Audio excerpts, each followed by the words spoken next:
Bom dia, recebam a paz do Senhor Jesus, tanto os presenciais aqui, quanto os que nos acompanham em casa. Sejam muito bem-vindos a mais uma ministração da Escola Bíblica Dominical. E muito obrigado por me receber aí em vossos lares. Eu já quero de antemão iniciar com o texto bíblico que dá base a essa lição do dia de hoje, que se encontra em Êxodo, capítulo 14, os versos 22, 23, 24 e 26.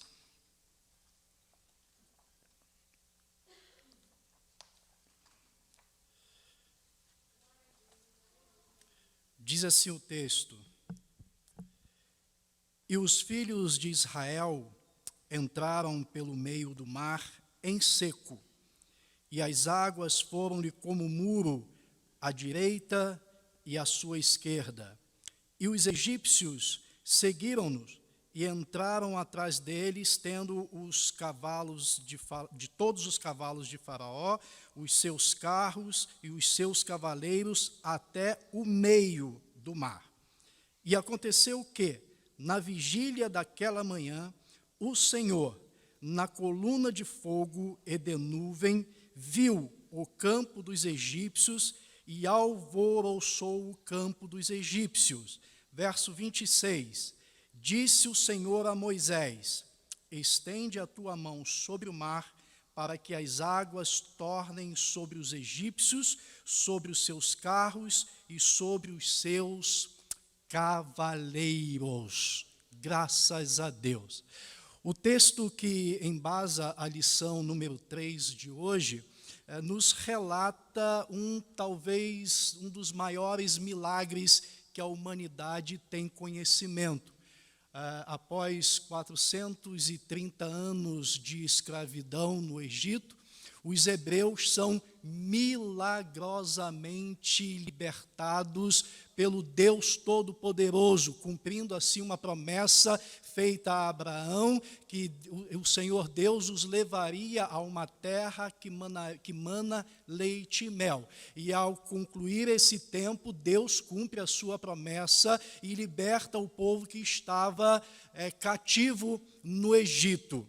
Com esse texto e com essa lição, nós queremos aqui extrair algumas coisas, como, por exemplo, o cuidado que Deus tem de nós nas crises. Deus vê o nosso sofrimento e Deus tem uma hora certa, um momento certo, uma hora dele para Ele agir.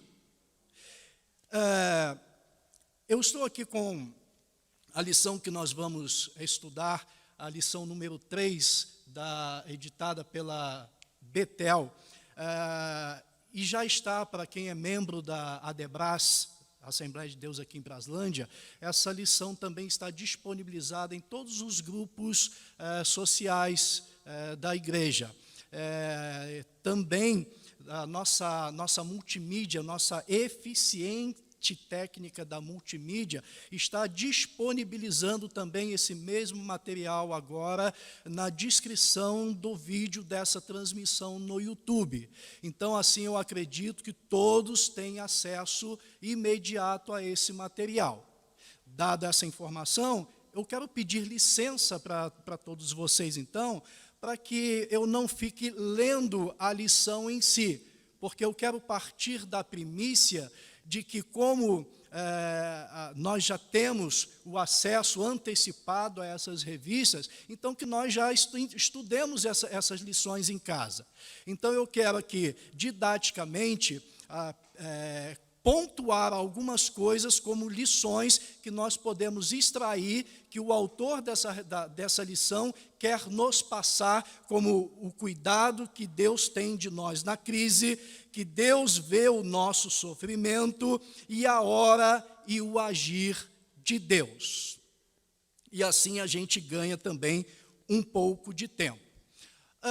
Talvez uma pergunta que fica meio que ecoando para o nosso entendimento é até um questionamento que nós fazemos assim: se os hebreus eram um povo escolhido de Deus, se era um povo separado de Deus, se Deus havia dado promessas e mais promessas a esse povo, se Deus tinha prometido tantas coisas como, por exemplo, uma terra maravilhosa que mana leite e mel, por que esse povo então está cativo, está em crise, cativo num país estrangeiro, lá no Egito?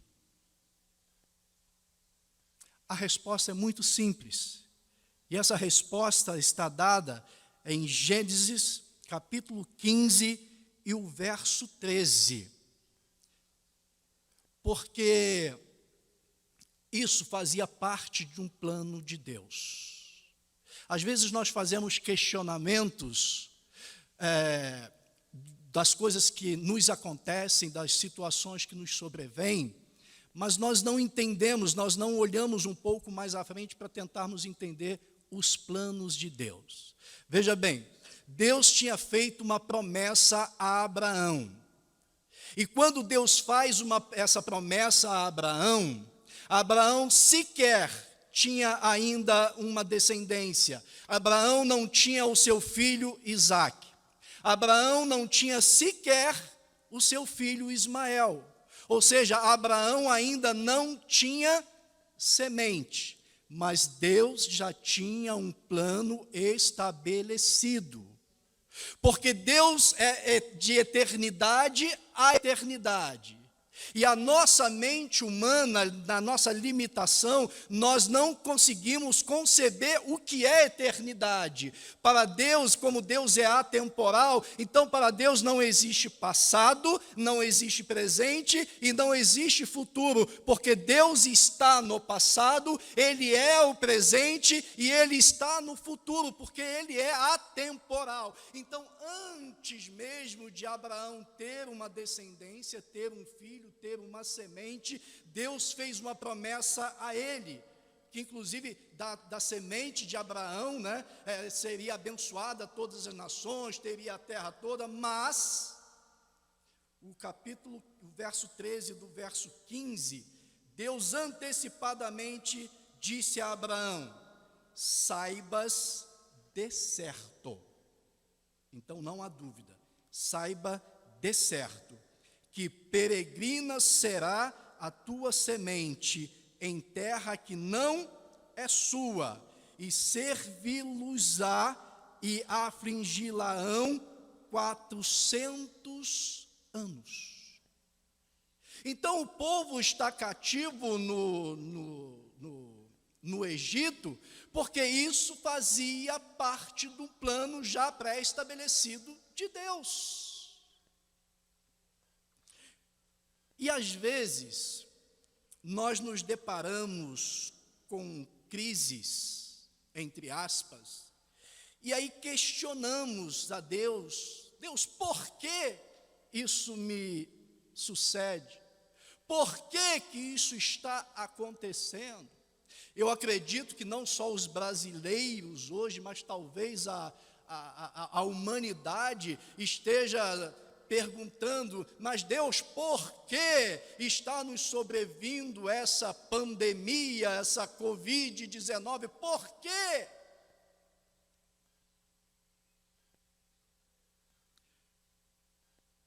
Principalmente para nós crentes, nós que professamos a fé em Cristo, assim como Deus avisou a Abraão antecipadamente que o povo seria peregrino, que estaria cativo, e Deus deu detalhes. Deus disse: vai ser por 400 anos. Então, se o povo lá, os hebreus, raciocinassem, depois de cativos, eles poderiam ficar contando no calendário. Quando completasse 400 anos, eles poderiam pegar a mala, ficar na porta, porque Deus ia cumprir a sua promessa. Agora, para nós, às vezes, quando adentramos em certas crises, nós perguntamos para Deus, questionamos: por que, Deus? A resposta para nós também está em João capítulo 16, Evangelho, né? João capítulo 16, o verso 33. Disse Jesus: tenho-vos dito isto, para que em mim tenhais paz. Aí ele dá as razões porque nós mesmo cristãos atravessamos crises. No mundo tereis aflições. No mundo tereis crises. Mas tende bom ânimo. Às vezes nós não entendemos, não compreendemos, mas faz parte do plano de Deus. E Deus tem cuidado de nós na crise. E quando não é Ele mesmo que está conosco na fornalha, na cova dos leões e etc., quando não é Ele em teofania a estar presente, Ele manda um mensageiro para nos socorrer diante da crise. E isso aconteceu com o povo israelita. Deus levanta Moisés. Moisés era um hebreu criado por egípcios para livrar os hebreus dos egípcios e conduzi-los à terra prometida. Eu fiquei imaginando, ao ler esse texto, essa passagem, quando preparava aqui o esboço, eu fiquei imaginando, bom, Deus é todo poderoso. Deus poderia mandar um general de um exército, de uma nação, um general poderoso, para invadir o Egito e libertar o povo de Israel. Poderia. Deus poderia, assim como ele se revelou e incomodou a Nabucodonosor em sonhos, em visões, Deus poderia incomodar o coração desse faraó, e o faraó incomodado libertar o povo hebreu do Egito. Mas Deus escolhe um hebreu para libertar o povo hebreu, para ser aquele enviado dentro do plano de Deus, para ser o agente libertador do povo hebreu que estava cativo no Egito. E Deus ainda tem um cuidado. A história de Moisés, eu acredito que todos conhecem, e conhecem muito bem. Deus tem o cuidado de pegar aquele menino hebreu e educá-lo dentro do palácio do Egito, para que ele absorvesse ali toda a cultura, todo o modo de pensar, de agir e de sentir dos hebreus. Aí eu quero fazer já uma ressalva aqui, extrair uma lição daqui importante para nós, para mim, para você que me assiste, você que está aqui presencial, ou você que nos assiste por essa transmissão. O agente libertador da tua família não vai ser um estrangeiro. Deus não vai mandar um anjo do céu para ir na tua casa para ser o agente libertador. Deus não vai mandar um agente estrangeiro qualquer para ir da tua casa, na tua família, libertar. Deus quer usar a você como agente específico de libertação da tua família, da tua casa, dos teus vizinhos, do teu bairro, da tua cidade, do teu estado e do teu país. E Moisés, ele atende ao chamado de Deus e vai se servir como esse agente libertador. E aí ele começa então a travar diálogos com o faraó. E parece uma coisa estranha no primeiro momento, porque Deus manda que Moisés vá até o faraó, dialogue com ele e convença Faraó a libertar o povo. Só que aí do texto nos mostra que parece, entre aspas, parece que Deus ficou jogando contra, porque Moisés vai lá e argumenta, e aí quando Moisés está conversando e convencendo ao faraó, Aí Deus vai e endurece o coração de Faraó, para que Faraó não aceite aquelas propostas. E foi assim durante várias vezes, vários momentos, mas até isso, o endurecimento do coração de Faraó fazia parte do plano de Deus. Por quê? Porque os egípcios, eles eram politeístas. Eles adoravam a alguns deuses, incluindo a própria figura do Faraó, que também era considerado e adorado como um deus. E o Deus dos hebreus tinha uma conta a acertar com esses pseudo-deuses, o envergonhando. Se Deus permitisse que Faraó, na primeira investida de Moisés, acatasse e libertasse o povo, os deuses do Egito ficariam gloriados, né?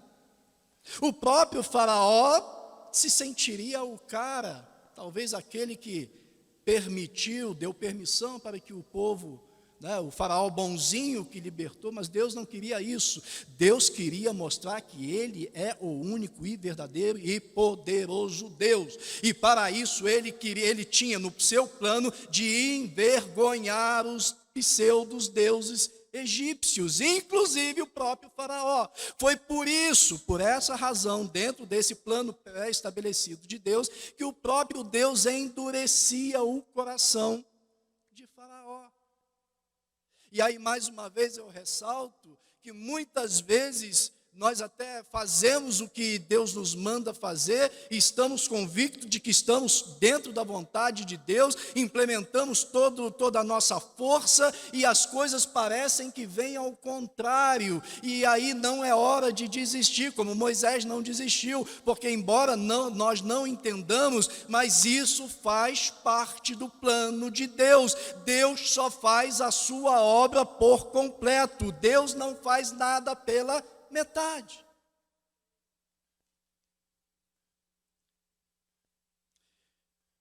Quando nos deparamos dentro dessas crises, nós somos muito imediatistas. Nós queremos que as coisas se resolvam, e se resolvam muito imediatamente. Mas como eu disse agora, Deus só faz a sua obra por completo.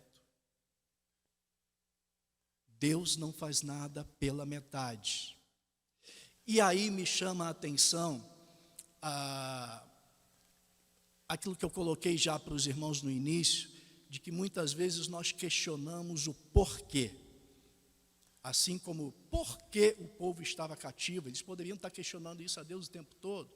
Mas trazendo para os nossos dias, e eu acredito, pelo que eu li, a intenção do autor dessa lição é nos chamar a atenção para esses pontos, e às vezes dentro dessas crises, principalmente a que nos assola mundialmente hoje, nós ficamos indagando a Deus, por quê? Por quê? Por quê? Está na hora de nós trocarmos o porquê e perguntarmos para Deus, Deus, para quê? Porque o cativeiro dos hebreus não era um porquê, mas era um para quê. E esse para quê era para glorificar o nome de Deus. E às vezes nós estamos em uma situação que também ao final dela vai ser para a glorificação do nosso Senhor.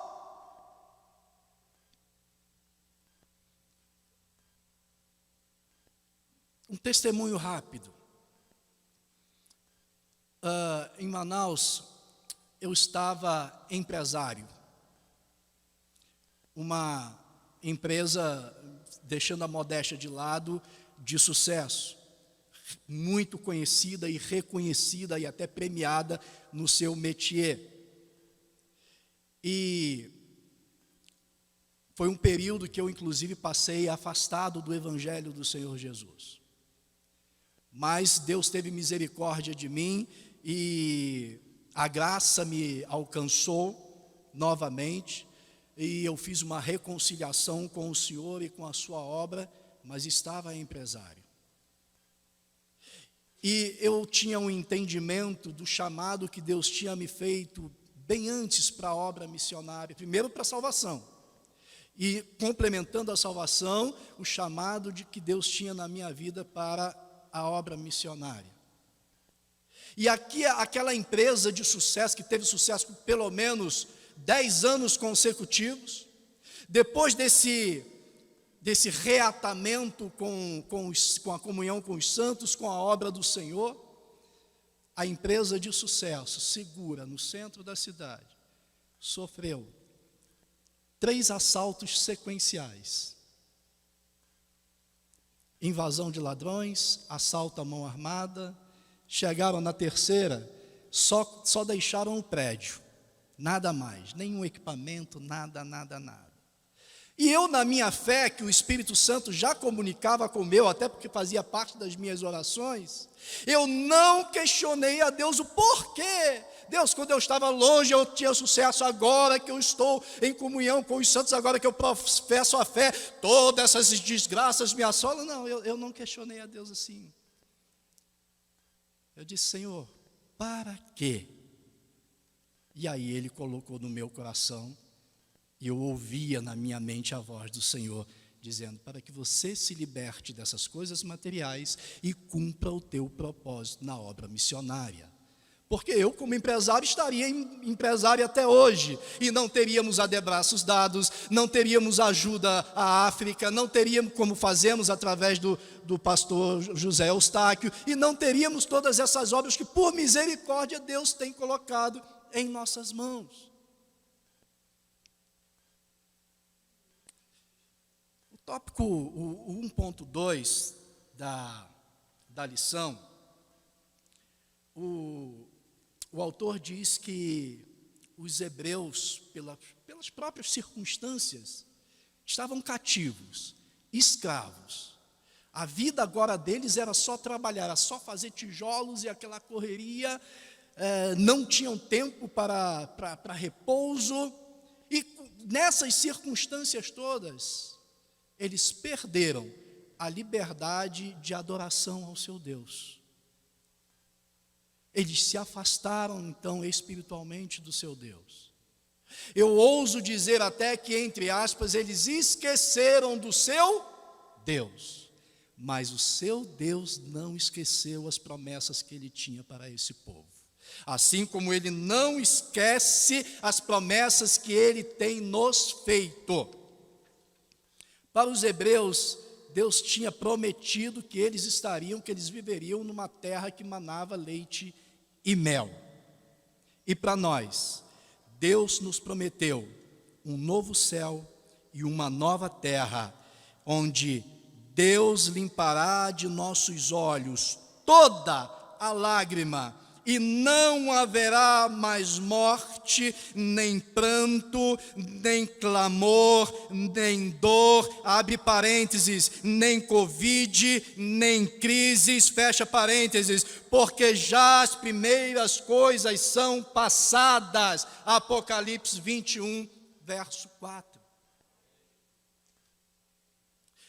Se Ele não esqueceu as promessas que Ele fez aos hebreus, Ele não vai esquecer essa promessa que Ele fez para conosco também. E para os hebreus Ele enviou o libertador Moisés. E para nós, para que nós alcancemos essa promessa dEle, Ele também nos enviou o libertador, Cristo Jesus, o seu Filho.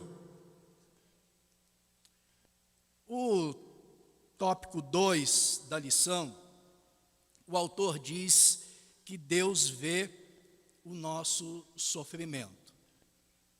Eu até peço licença, sem ferir o espaço ao autor, e eu dou uma complementada. Eu digo mais, eu digo que Deus participa dos nossos sofrimentos e das nossas crises. Salmo 46 diz, 46, diz que Deus é o nosso socorro bem, não é presente, é bem presente. Deus está conosco o tempo todo. E Ele participa da nossa vida, participa das nossas alegrias e também dos nossos sofrimentos e das nossas crises.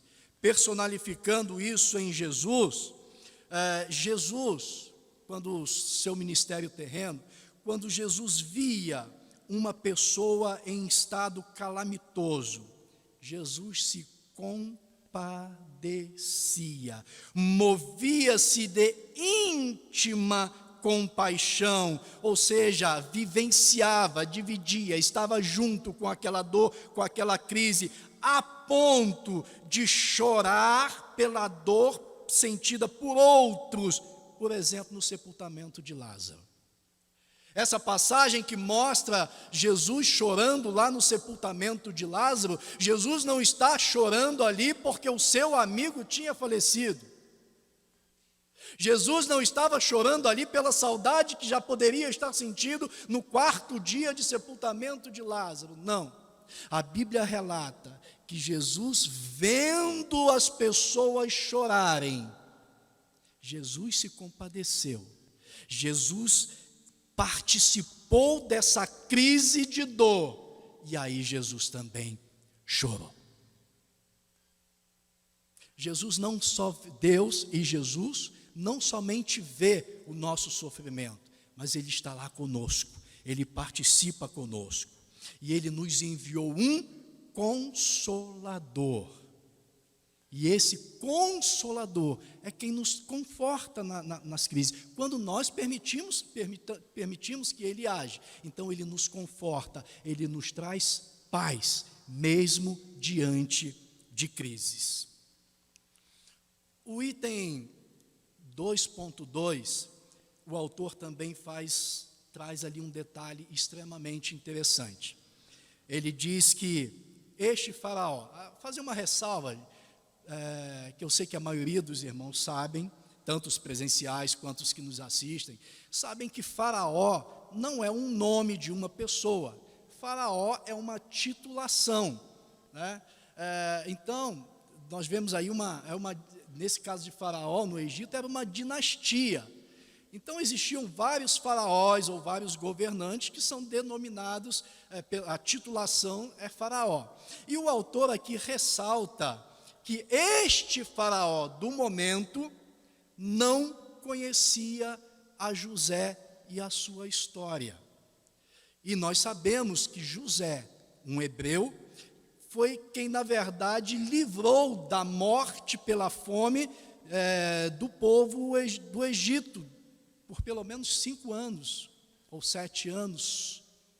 Mas os 2 primeiros anos eles teriam alimentação, digamos. Então, eu acredito a fome mesmo a partir do 2º ano. E José, um hebreu, usado por Deus, livrou o povo egípcio daquela pandemia de fome. Só que esse faraó no momento, que governava nesse momento, atual aqui, não conhecia a José e a sua história. Porque se conhecesse a José e a sua história, ele teria, o desfecho dessa escravidão seria outro, até mesmo em respeito à memória e à gratidão ao que José tinha feito.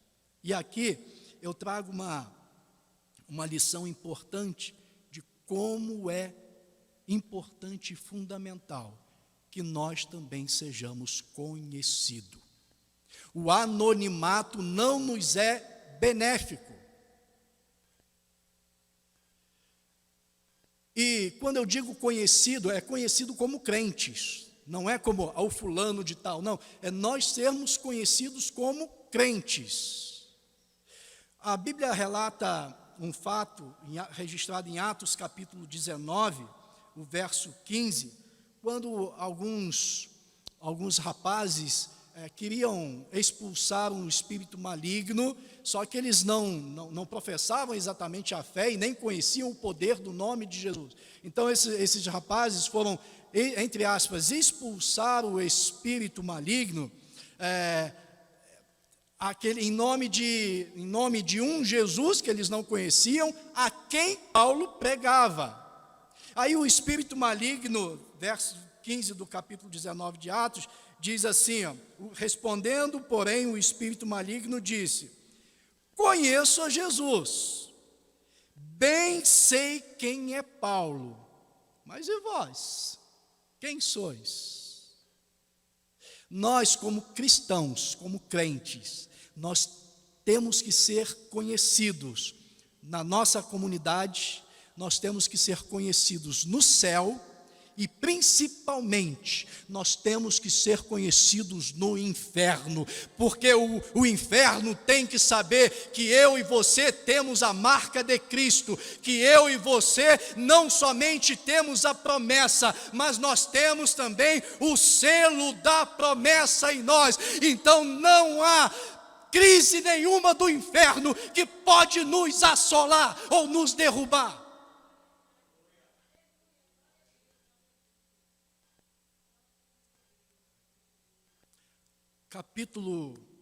O tópico 2.3, o autor diz que é hora de festejar. Obrigado. Se for de coco, vai ser melhor ainda, viu? O tópico 2.3 diz que é hora de festejar. Imaginemos 430 anos cativo. Os últimos anos sob trabalho forçado, sofrimento, dor,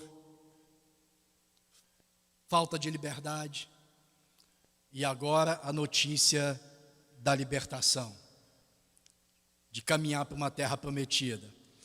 É ou não é para fazer festa?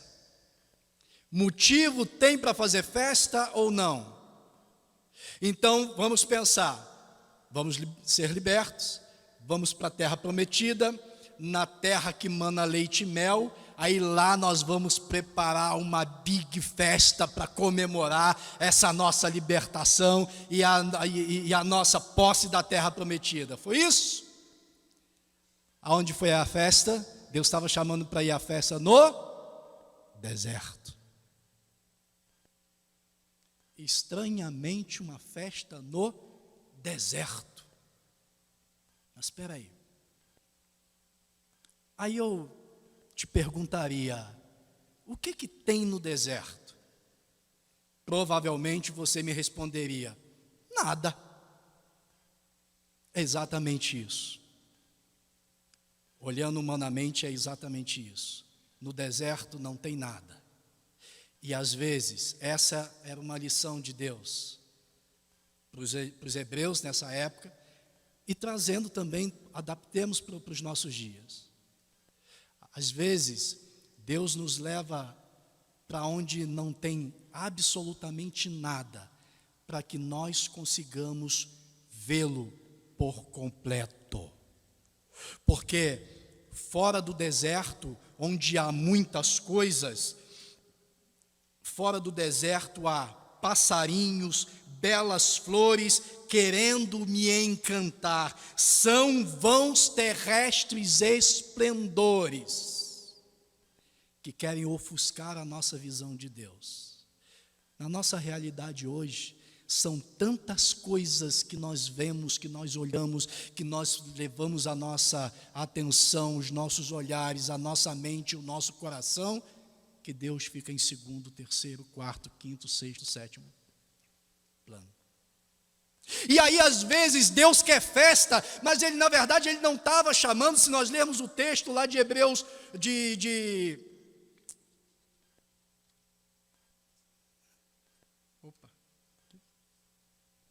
Êxodo, né? Falando dos hebreus, se nós lermos com atenção, Deus não está chamando aquele povo para festejar em si a liberdade. Deus está querendo que aquele povo faça uma festa para Ele, para Deus. Deus quer ser festejado. E aí, para Ele poder ser visto por completo, Deus leva esse povo para o deserto. Porque como no deserto não tem nada, ali os hebreus vão conseguir enxergar a Deus por completo. E às vezes Deus nos leva para lugares onde não há absolutamente nada, para que nós então, pelos olhos da fé, só enxerguemos a Ele.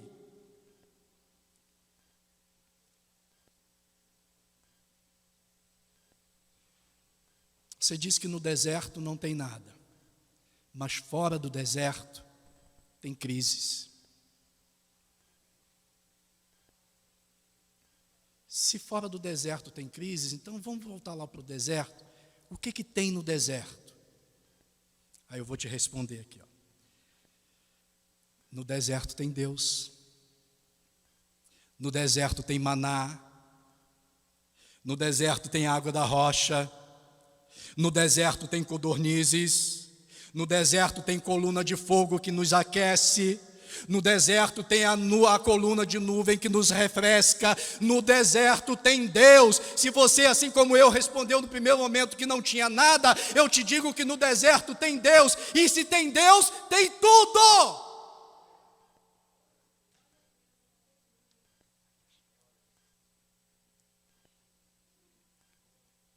O tópico 3, o autor intitula como a hora de Deus agir. Eu, particularmente, individualmente, eu sou muito ansioso. Eu não sei se eu nasci de 7 meses, como dizia minha mãe, mas eu sou muito ansioso. Eu gosto e quero sempre as coisas para ontem. Mas eu percebi que eu não estou sozinho. Eu vejo que a sociedade atual é muito ansiosa também, é muito imediatista. Nós vivemos numa geração, numa sociedade regida pelo fast food, ou seja, aquele romantismo de você ir a um restaurante, sentar em uma mesa, olhar o cardápio, fazer a solicitação do seu prato e esperar ali, travando uma conversa, um diálogo. Isso foi substituído pelo fast food, onde você chega, a coisa já tem que estar pronta. Nas atuais tecnologias, se nós pegarmos abrirmos na internet e clicarmos em alguma coisa e esse link não abrir de imediato, a gente já quer passar para outro, porque nós nos tornamos muito imediatistas, nós queremos as coisas muito rápidas, mas com Deus não é assim. Deus tem a sua hora e o seu momento de agir. E como eu disse, a nossa mente humana não tem a capacidade intelectual para acompanhar o pensamento de Deus. É por isso que Deus também nos alerta e Ele diz: os meus pensamentos são muito mais altos do que os de vocês. Quando Deus manda Moisés e Arão dialogar, travar o diálogo com o faraó, o diálogo de convencimento de Faraó era uma tarefa de Moisés e de Arão. Deus poderia ter intervido, Deus poderia resolver, mas Ele deu essa tarefa de convencimento a Moisés e a Arão. Então, esse momento de diálogo era momento de Moisés e Arão agir.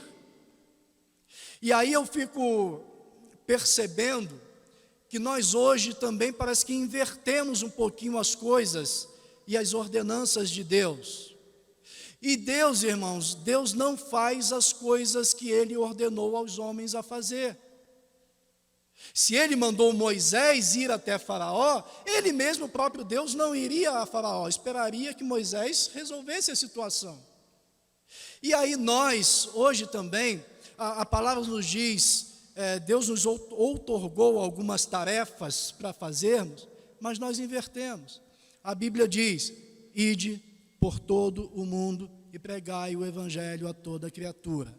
Mas nós preferimos ficar no conforto dos nossos lares, nós preferimos sentar aos domingos nos confortáveis bancos das congregações e orarmos com muita fé e dizer: Senhor, vai lá e salva o povo de Cabo Verde, Senhor, vai lá e salva o povo do Amazonas, Senhor, vai lá e salva fulano de tal, quando Deus, na verdade, nos diz que essa tarefa é nossa: ide você a todo mundo e pregai o evangelho a toda criatura. Isso é tarefa minha e tarefa sua.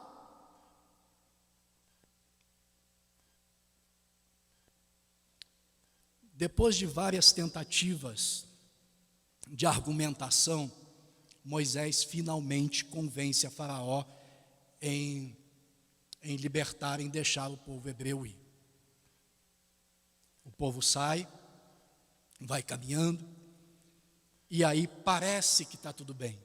Saem da terra do Egito, atravessam a fronteira, e aí parece que agora é tudo mil maravilhas. Acabou a crise. Acabou a crise até eles depararem com o Mar Vermelho. Aí é que eles vão saber o que é crise. Porque quando chegaram diante do Mar Vermelho, eles viram que não teria passagem. Poderiam voltar, tentar outro caminho. Só que quando tiveram essa ideia de retornar para talvez achar um outro caminho, tiveram a notícia de que Faraó tinha se arrependido e estava vindo atrás com seu exército, com seus carros e cavaleiros. Aí entrou a crise. Crise existencial. Crise de arrependimento. Crise de toda sorte que você pode imaginar. E aí chegamos ao impossível. Para os hebreus agora era o impossível. Mar Vermelho à frente, Faraó atrás. Para os lados, geograficamente, não tinha mesmo como sair. A opção era seguir ou recuar. Recuar, a seguir não dava, porque tinha um mar. E nós, humanos, não nascemos com nadadeiras. Nós nascemos com pés para caminhar em terra firme. Para trás, íamos encontrar o exército sanguinário de Faraó. Morte certa. Crise. Ápice da crise. Chegamos ao impossível. Moisés tinha conseguido o improvável. No seu diálogo com Faraó, era improvável que Faraó deixasse os hebreus saírem. Mas por convencimento, Moisés conseguiu o improvável. Mas agora diante do impossível. Mar Vermelho, Faraó. Aí Deus disse para Moisés: Moisés, estou parafraseando, tá, gente? Moisés, o improvável foi com você. Agora o impossível é comigo. É hora de eu agir. Deus tem o momento certo e a hora dele agir.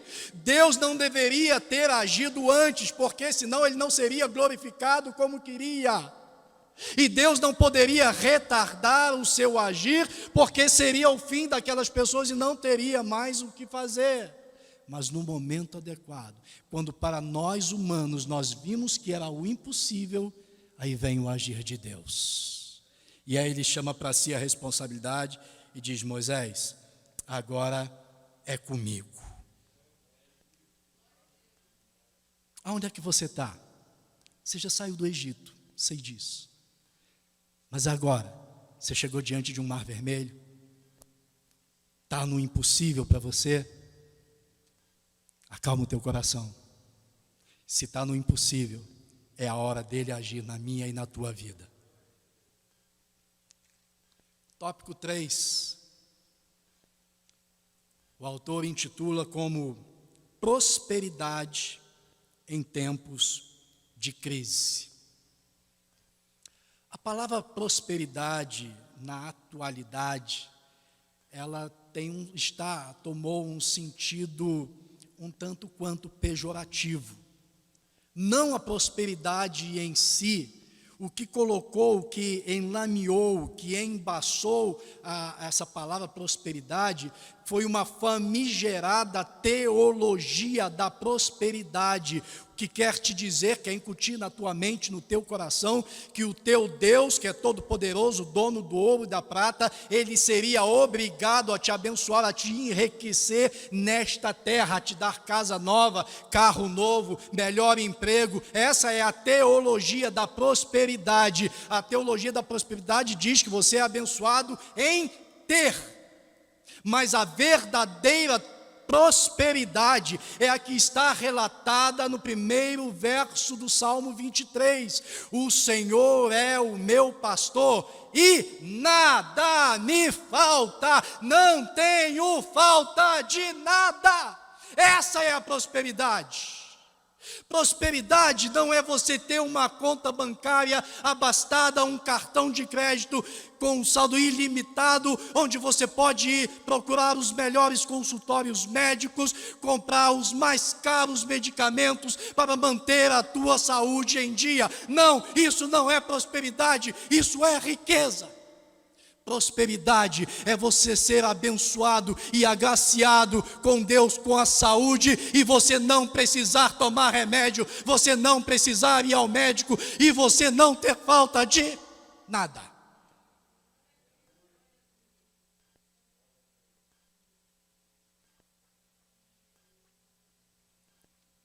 A teologia da prosperidade, famigerada teologia da prosperidade, diz que você tem que ter, mas a verdadeira prosperidade é você ter ausência de necessidade. Se eu não tenho necessidade, eu sou próspero, eu estou vivendo prosperidade diante de Deus.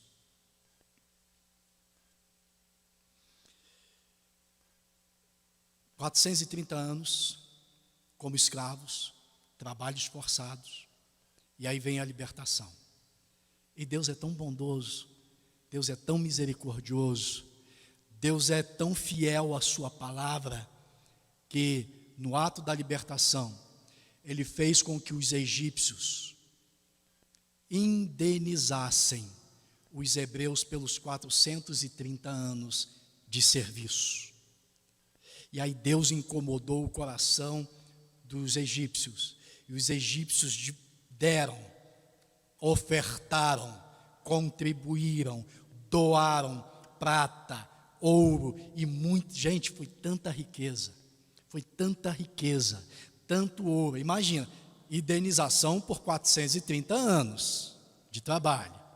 Mas foi tanta bênção de Deus que no deserto, onde você disse no início comigo que não existia nada, os hebreus construíram um tabernáculo. Nesse tabernáculo, parte material do tabernáculo e os utensílios de culto do tabernáculo eram tudo feito em ouro maciço, e o que não foi feito com ouro maciço era pelo menos revestido de ouro. Você está em crise? Você vai sair da crise. E eu te garanto uma coisa, em nome do Senhor Jesus, você não vai sair de mãos abanando. Eu tenho até um breve testemunho rápido assim, de 2 pastores que conversaram comigo e falando da fidelidade de Deus, quando se entrou nessa crise que é patente, né, e assolou todos os países, o Brasil em particular, por não ser um país tão rico, ou pelo menos a distribuição de renda não é muito justa. Então, considerando a maioria da população, a gente infelizmente diz que o Brasil é um país pobre, ou pelo menos um país que tem muitas pessoas pobres, e uma das partes mais afetadas com a atual crise da pandemia Covid-19 foi a área econômica. E uma preocupação até compreensível de pastores é que a renda, a arrecadação nas suas igrejas, nos seus templos, para continuar com a obra, teria um baque, teria uma caída. E pelo menos 2 pastores que conversaram comigo, um mês, 2 meses depois da crise, me confidenciaram: pastor Gessé, eu pensei, estava preocupado e estava orando, porque a nossa renda cairia e a gente teria uma dificuldade em continuar abençoando vidas, abrindo outros trabalhos como a gente faz. Mas esses meses de pandemia, de economia travada, foi as maiores arrecadações no cofre da igreja, porque Deus é fiel, Deus zela pelos seus, Deus cuida de nós, mesmo na crise, Ele está conosco na crise, e se Ele é o dono do ouro e da prata, se Ele é o Deus que prospera, nada nos falta.